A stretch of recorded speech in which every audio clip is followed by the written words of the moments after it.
Hi everyone, Owen here from Luxaber. Thank you for watching. Today I'm going to be doing a small project on some wooden furniture, as you can see behind me. A little bit different to what I'd normally be doing, not making things out of wood. Today I'm sort of upcycling, revamping them, modernising them a little bit. When I got the house I inherited a few bits of furniture, including that was this old dark dull wooden bed and two of these bedside cabinets. They're very sort of boring and not very exciting. I'm going to show you a technique I use on painting up these bits of furniture, and it kind of gives you that sort of two-tone sort of weathered effect without the whole palaver of having to paint them in one colour and then another colour and then rubbing down. It's a much quicker and easier and cheaper way of doing that. So I'll show you what I'm doing. Right, so this is what I'm going to be doing. I've got this double bed here and I've got two of those little bedside units. I don't particularly match or anything, but obviously if you're painting something, you can make anything match. So they're going to look the same afterwards. It is a nice solid wood. I think it's an oak bed, but it's just a bit dull and a bit bland and dark for my liking. So with the dark wood floor, I just think it's going to be a bit too much. But yeah, anyway, first step. Now this is what puts a lot of people off when it comes to furniture, and I know I hate to say it and I hate doing it myself, but sanding. Now even when you buy a lot of these furniture paints, especially a chalk paint is very popular now, like the Annie Sloanes and that, they do say you go directly onto any sort of finish, varnish or whatever. Personally, even when you watch a lot of the actual Annie Sloane videos, they will actually recommend a very quick sort of key to the surface, as in a light sanding beforehand. So especially if something is varnished. Now this isn't a particularly heavy smooth varnish, but regardless I'm going to give it a very light sand. Now when I say light sand, please don't be put off. We're by no means having to sand for hours and hours to remove the varnish. Do not need to do that at all. Literally I've just got some 120 grit sandpaper, which I find is perfect. It's not too rough, not too smooth. And when I say a fine sand, I mean literally that's it, all over. So I mean you can see straight away it's taking off the shine. That is all you need to do, which is going to allow the paint to stick. You know, it's going to literally take me about 15 minutes, if that, to do the whole bed and probably those two bits as well. Now, if you don't do that, chances are the paint will stick okay. It will go on. As it says, it can do, but it's just not going to be as good as an adherence as if you have sanded it a little bit. So when it comes to doing all the awkward bits, I do not worry about them at all. You know, there's some really nice sort of finishes here. I'm not going to be getting in with paper and doing any of those. All I'm going to do is literally what I can reach and touch. Even in there, literally that is going to be it. Just so it's got a nice rougher key, rougher than the smooth varnish, going to help it stick so much easier. I'm not going to bother getting in all those little nooks and crannies because it's going to take hours. And to be honest with you, those little bits are the bits that aren't going to be rubbed against, and they're not going to be knocked and bashed because they're not at the surface. So I'm not worried about that at all. The paint isn't going to be sort of worn anywhere near as much in those bits. So just go for all the main surfaces and yeah, I'll come back when I've done that. Step 2, dust. There's going to be a light dusting from what you have sand. Literally straight over with that. Anything you got, hoover, dust, feather duster, blow it off, sneeze it off, do whatever you want. And then we're ready for paint. This is what I'm using. It is an Annie Sloane chalk paint. Personally, I would recommend getting a branded one. I know there's quite a few to choose from. I've tried a couple of cheaper alternatives to chalk paint. Not as good. Definitely not as good. So you do get what you pay for in this case. I think this is a nice light grey. I think it's called a Paris grey. Personally, I always pour some into a small roller tray. It is bone dry, it's just got the old previous colours on. I just find it easier and cleaner to rather than use it straight out of a pot. Also, you can leave your brush there all the time rather than balance it on the side of the pot or have to put it down somewhere. And right, so now literally all I'm going to do with this is I'm just going to slap it straight on. I'm doing a full cover with this, so I'm not going to be trying to leave any bits of wood on show and give that distressed sort of shabby chic finish where you then have big dark patches of wood on show. I'm not a fan of that, if I'm honest. But you can see how easily it covers. You know, it's a paint that's designed for exactly this. So all I'm going to do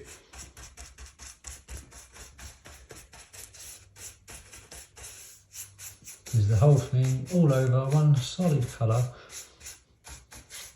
I must admit, for the technique I'm going to show, because it's going to be like a two-tone sort of finish, it does work better with a fairly light colour as your base, which obviously this is. It's quite a light grey.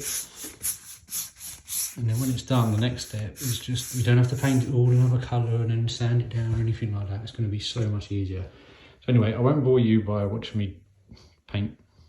So I'll do this and I'll come back. So what it consists of doing is having your base coat done, which is what we've done here. It generally tends to work if you go for a lighter colour first.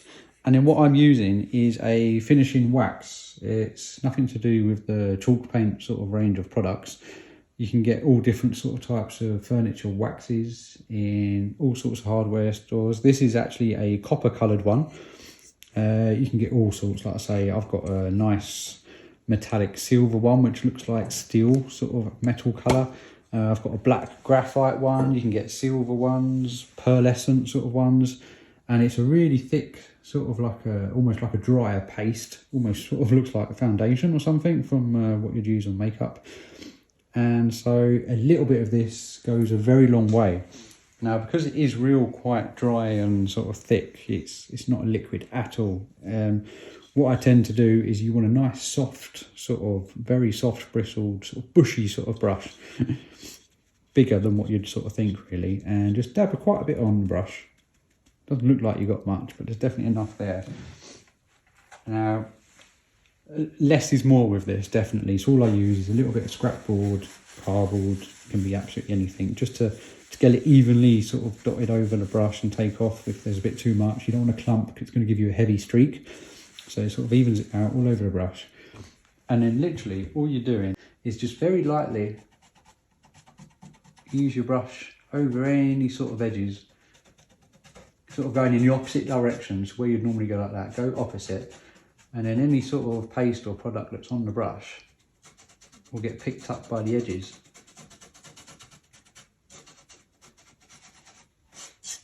And then you can sort of even it in as out as much as you want. You could put a couple of random heavy streaks in. You know, if you go straight from the pot without smoothing it off, you can sort of get a couple of, it'll give you some streaks rather than like an even sort of buffering all over. You know, have a play with it. And then whatever you do, if you concentrate on the edges only, it kind of gives you that similar effect. So for example, it works best when there's sort of different shapes and sharp edges. Obviously on a flat plain bit, you're limited to what you can do. But for example, on this drawer here, I'm just going to go over the edges in the opposite direction to what the edges are.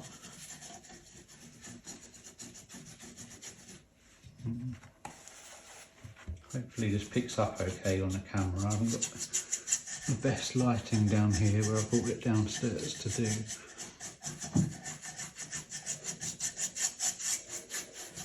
And then you can blend it in as much or as little as you want. Sharp edges are great, but it works on sort of rounded, softer edges as well.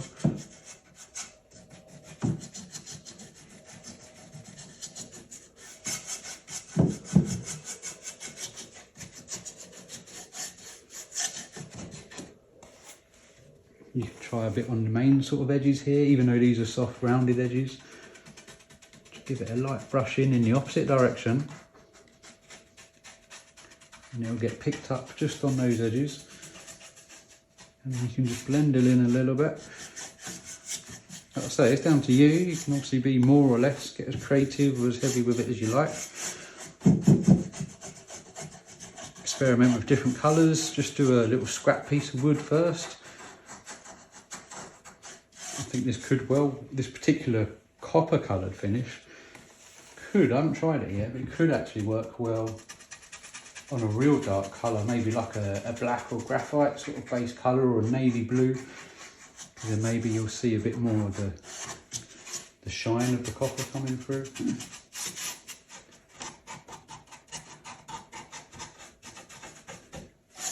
Anyway, you get the idea, and you see just how quick that is. I mean, as you've just seen, I've literally just done that in a couple of minutes, and there's no whole second layer waiting for it to dry again, sanding it down, and you can just use it to define and pick up as many or as little of the edges as you like. And it sort of does a couple of jobs in one, you know. It gives you definition of all the edges, kind of makes it look a bit aged and a bit worn. Like I say, on the flat edges, you're a little bit more limited to what you can do. But you can still do streaks and just random sort of buffering all over. But it sort of does give you that two-tone colour sort of technique, definitely, but without all the extra hard work. And it's a wax, so it's giving you a sort of bit of a protection of like you would get from a wax anyway, on top of it, because one thing with chalk paint is it's such a dry, sort of chalky matte finish that they do always say to go over it with a plain wax anyway and rub it in. So it's kind of doing that at the same time as well. If you want extra protection, you can then go on top of a wax on top of the wax, so like a plain natural wax on top of it to give it even further protection. I'm probably going to do that on the top bit, because that's obviously going to get the most wear from having things, lamps and things put on it, same as in there. And I'll see if it looks too different, then I'll end up having to do the whole thing with just a plain wax, but that's dead quick and easy to do, just a plain sort of natural furniture beeswax. But yeah, this technique, it's just a great way of giving you that two-tone sort of technique without loads of extra work and needing a second colour of paint to do a second coat, wait for it to dry, sand it. So yeah, have an experiment. Like I say, there's all sorts of different types of this available. This is a French brand. It's absolutely brilliant, Liberon. Like I say, it's a copper one. They do all sorts. You can get silvery, shiny ones, pearlescent. The graphite is pretty cool, but would have been quite dark on this. But yeah, have an experiment. I mean, all different waxes. This doesn't actually say it's for this. It's not designed for this. It's designed to give solid coverage on top of wood, but I'm not using it for that. So, you know, things don't always have to be used for exactly as detailed. So yeah, give it a go. And I'm going to do the other one now. Put the knobs back on the drawers, finish this one, do the other one, then do the bed, and hopefully we'll have a nice matching bedroom set of furniture, which has cost next to nothing and no time at all. So yeah.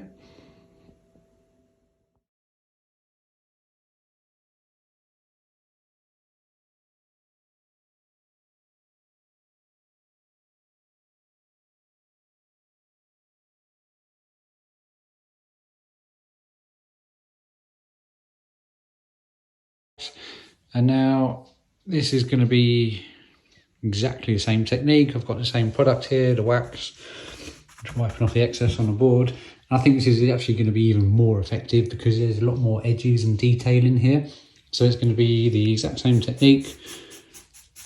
And again, because the detailing, the lines are going vertical, I'm going to go the opposite direction to pick up all those details. Do the edges again. Again, go as heavy or as light as you want. Basically, just trying to do exactly the same thing. Highlight any sort of edge, curve, detailing whatsoever.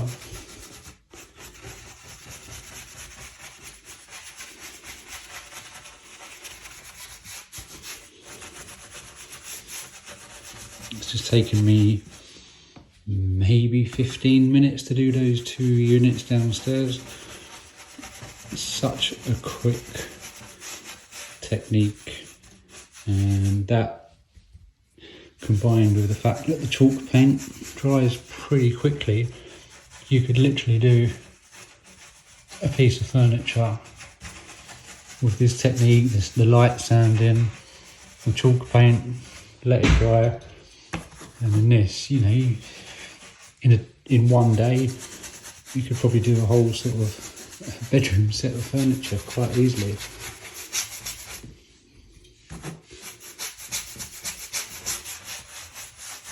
And as I mentioned before, where the single coat of chalk paint, being a light colour on such a dark wood, it doesn't give 100% cover. So as you can see, this has just had one coat. There's still going to be little dark patches of the wood coming through here and there. But when you combine that with this sort of technique, where you're highlighting the edges, which are darker anyway, it really doesn't matter. It all sort of blends in perfectly. Well, there we have it, all done, everything back in place. I've just put a bit of skirting board around the bedroom now that it's finally, the flooring was done. But honestly, with those 3 little bits of furniture there, with how quickly that has been done, I mean, it was literally an hour or two yesterday. I done the quick sand and chalk paint, and then just doing that wax has literally taken me half an hour on top. And it's all done. I mean, you can literally do that in one day. I mean, that's just completely transformed this room. I love it. Yeah, really quick, easy technique to do. Even if you've never painted any furniture before, I'd really recommend this super easy technique. The copper, I just love the finish on that. It's just perfectly, just picks out all the little edges where you do that technique of just sort of brushing it onto the edges. It just highlights a load of little features and detailing. Otherwise, if it was just one colour, you just never have seen them. I wasn't sure about the little units. I thought, you know, because there isn't much sort of shaping and detailing on them, it might not have really worked much. But then you just work with what you've got. You know, I've just made a point of sharpening up all the edges by getting a bit of copper wax on there and the edges of the drawers, and it's just enough. You know, when you've got a plain little bit like that, just brush on the odd bit and a light bit all over, and it just brings it all in together. But yeah, for what was a really dull, boring brown wooden bed, you know, with a couple of hours work, literally not even half a small tin of paint, tiny dab of wax, I'm really pleased with the outcome of that. And it's just brought the room together, made it feel much more sort of cosy. Had got a lantern I made there last year, which kind of fits in as well, because it's got like a sort of a worn, sort of shabby finish to the wood on that. So I thought I'll put that in here for now. And yeah, it's another job ticked off of a long list of things to do. But yeah, the room's coming along great. The next job, actually, you might have noticed, is that in this spare room, there's no window. It's not on an external wall at all, so it's impossible to put a window in. So one of the next videos I might be doing, actually, I've run an electric cable to the middle of this wall here. Now I have an old window that I took out from downstairs. So I've got an interesting idea for a project in here. I'm thinking window on the wall there, fake window, so it looks like it's the outside. It's going to incorporate some smart LEDs and a bit of automation, so that could be fun. I'm looking forward to that. It's going to be another project, another day and another video. But yeah, got bored old with any wooden furniture, then yeah, highly recommend this technique. Works fantastic. Anyone can do it. It's super easy, very cheap, very quick. Yeah, couldn't be happier with the results. So yeah, hopefully it's inspired someone, give you an idea of something to do. So yeah, as always, thank you very much for watching. Hope it's been useful, and I'll see you in the next one. Goodbye.